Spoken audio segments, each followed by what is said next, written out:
Yo, so man, let me tell y'all, man, this whole concrete, I said concrete, damn. This content creating thing is not easy, man. I'm not ashamed to tell you, this is take three, man. Take three, but I could have got frustrated. I could have got deterred, thrown off, whatever the case may be. But I felt like what I needed to say was much more important than give it up on not sharing, man. So if you got one, like one. This is for all my content creators and small business owners that's into content creating, because I know it's hard, man. I know firsthand it's hard. And I don't know why it is that we do this as people in society, American society. We don't, for some reason, support the little guy until they become the big guy.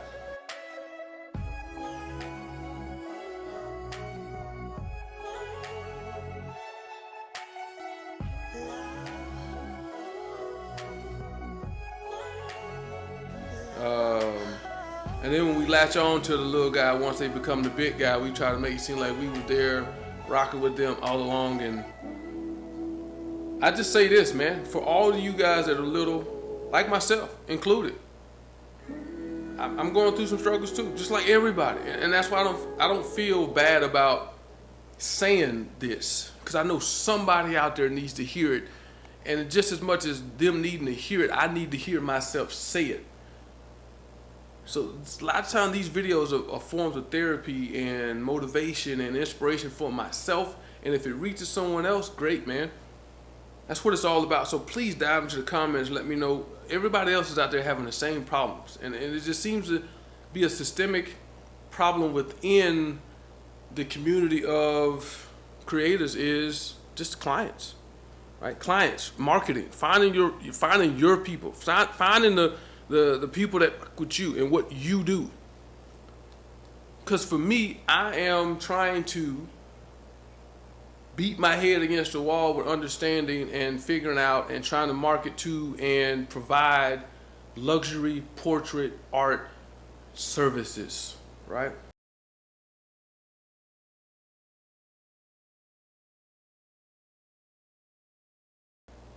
And I kind of equate it to trying to sell wine to a beer market. They're more comfortable with buying a 30-pack for $15 than buying a bottle of wine for $30. You get what I'm saying? Like, it seems like you're trying to provide something that they don't want, and you're trying to teach them the value in what it is that you do and why they need it. Because there's no shortage of people that need and want photographers. It's just that in the style of photography that I am in, luxury, black and white, that's really put me behind the eight ball. But I'm not going to move from that. I'm not going to pivot from that. I do shoot in color. But I found that trying to saturate myself in an already overly saturated market is not productive. It's not helping me be me. It's not fitting my style. So I don't want to go there. But I know that there are people that are struggling with the same thing. Because for some reason the market of photography is priced so low, especially in my area. It's priced so low because so many people are struggling to charge what they should be charging, so they go low. The problem with going that low is the fact that you have made it more of the norm to be that low. So somebody that wants to charge more is outcast. And it takes people and clients that really understand the art of photography, the hustle of photography, the nuances that make it a pricey luxury thing that they need or want, desire. That's the hard part. And I think for me, and please, somebody chime in, because I even asked another fellow photographer of mine, do you think my studio is too minimal? Because truth be told, I'm going to keep it 100 with y'all. My studio is my son's old bedroom I took a sheet and a black sheet, and put it on the wall. Tack, tack, tack, tack, tack, tack, tack, tack, tack. I got a couple props, a couple chairs, a couple stools, a couple this, a couple that, and that's it.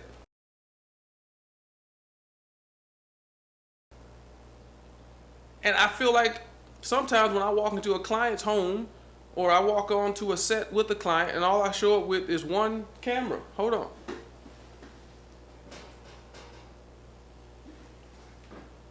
This right here. That's it. That's all I show up with.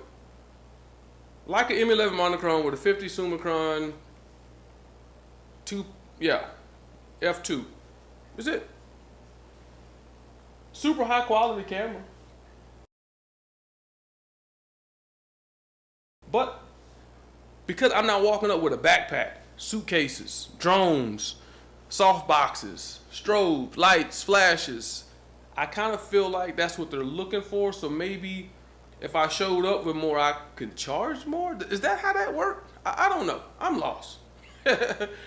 I'm lost when it comes to that, because I feel like if you're able to create what I'm able to create with as little as I use to create it, I just need a window like what's coming right here.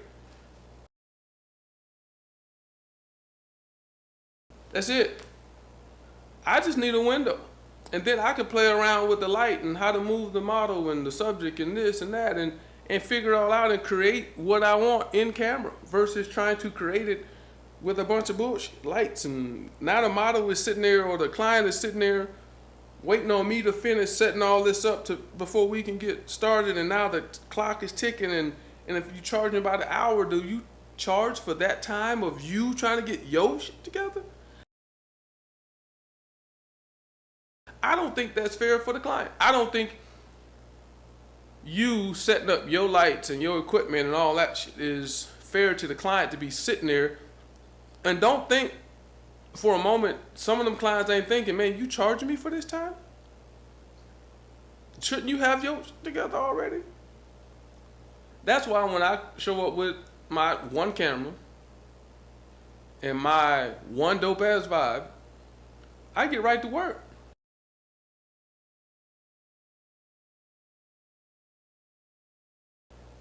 We may spend a little bit of time messing around on the mood boards, trying to figure out a look that we want to accomplish for the day, or reaffirm the look that they showed me in our pre-consultation.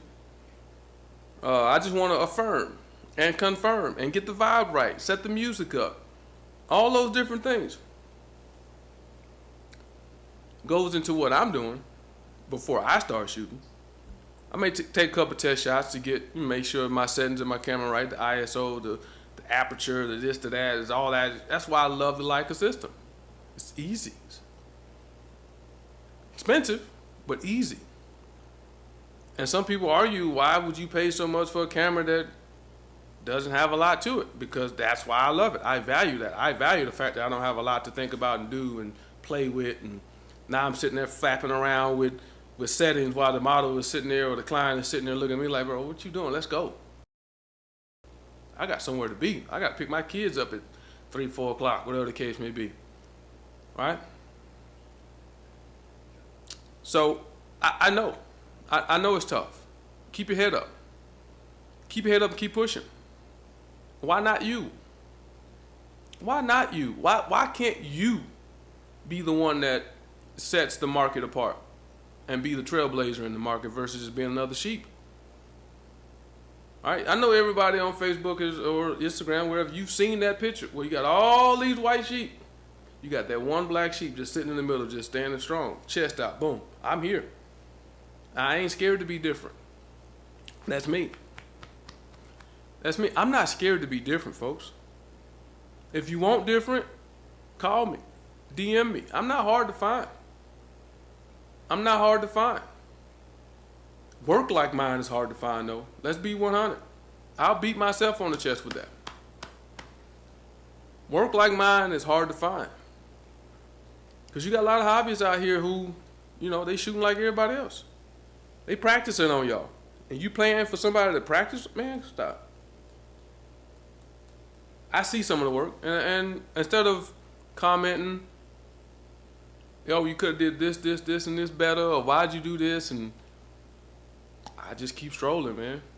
I keep scrolling. I keep plugging along with what I'm doing because I'm pretty sure there's people that look at my work and feel the exact same way. You know what I mean? So, and I know artists, we just like Erykah Badu. We sensitive about our shit, man. And if they didn't share it asking for CC, which is feedback, I don't give it. I don't. Because my style ain't they style.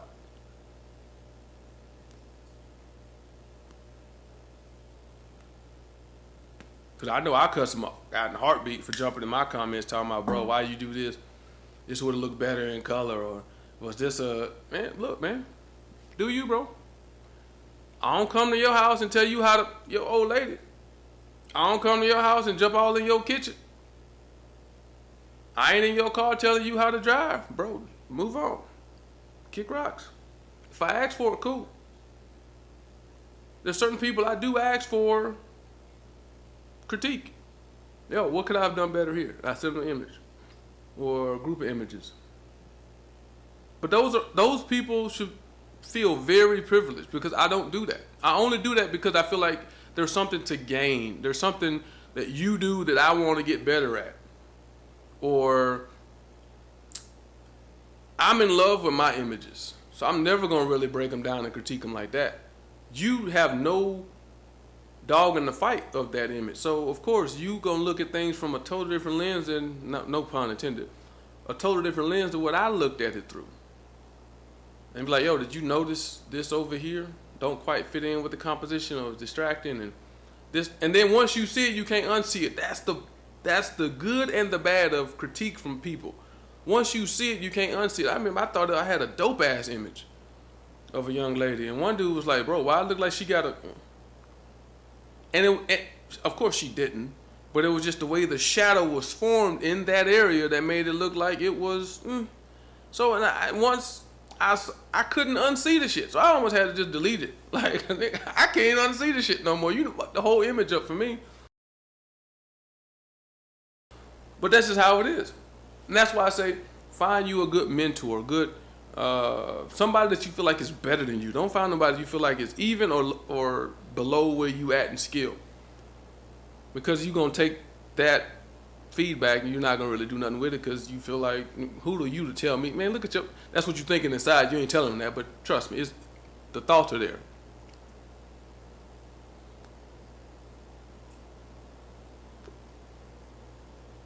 So 2025, what you got for me? You right around the corner. What you got for me? What you got for me? Because I know I feel it. I feel it. I feel it. It was that Phil Collins. I feel it. It's coming in the air. Not tonight. Or is it? See, we don't know. We just live in this thing called life. It's already mapped for us. Just live it. Just live it. Keep working. These fish in here cutting up. Keep working. Keep working doing what you're doing, man. Stop getting so caught up in the next piece of equipment, the next piece of this, the next lens, the next... Keep working, man.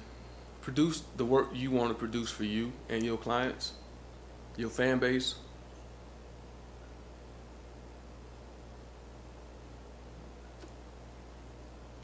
And keep plugging along. Because it's not up to you to figure out when it's going to happen. You can't keep force feeding your calling. It's going to come. It's going to come. I don't know who need to hear it, but it's coming. It's right around the corner. It's right around the corner. There's certain steps you got to make to make it happen. You just got to follow your gut. Follow your gut in what that thing is, those things are, those tasks are that you need to do to accomplish what it is that's supposed to be done for you, by you. And once you do those things, the rest will fall in place. The rest will fall in place. The first person across that finish line don't always win.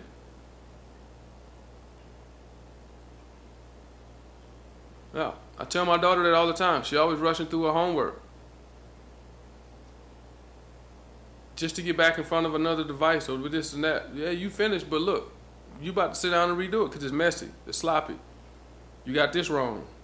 You did it in pen, and now you just scratched everything out. How the teacher supposed to figure out what's your answer? Because you done rushed through it.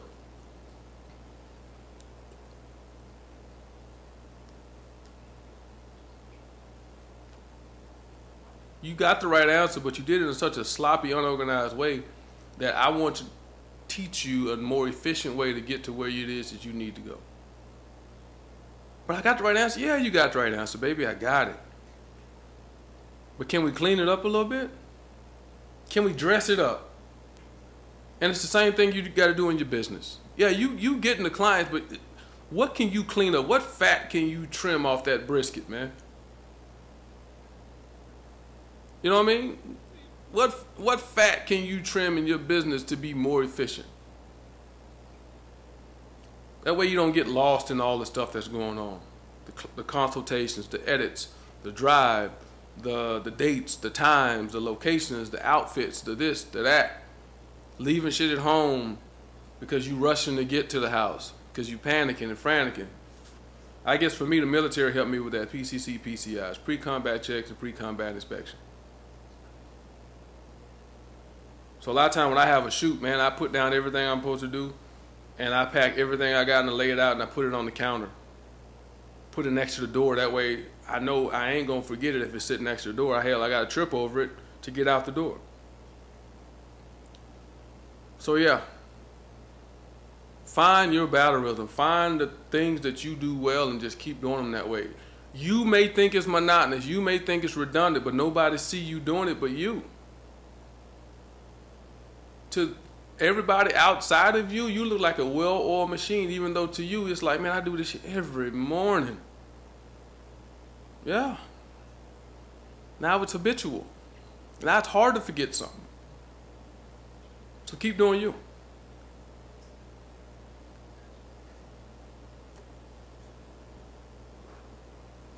I often wonder if my work is boring because I shoot the same style, but it's my style now.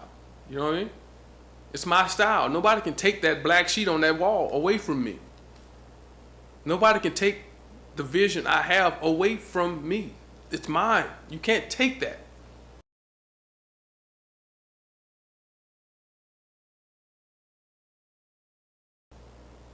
So stop thinking that thing that you do better than everybody else is boring. It ain't.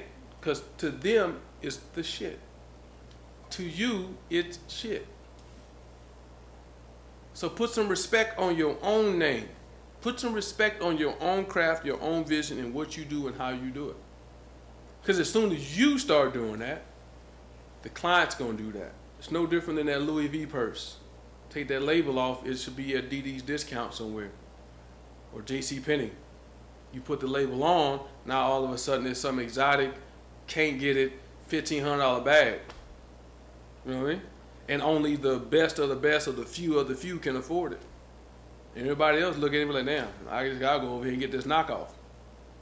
And that's where I am right now with what I'm trying to do. I know I'm gonna run people off and they're gonna go out there and get some knockoff services. They're gonna go out there and get some discount photography because all they want is just cute pictures to put on some Christmas cards to hang on the Christmas tree and to send out to some folks that once they take their Christmas tree down, they're gonna throw them away. And then next year you got, man, no.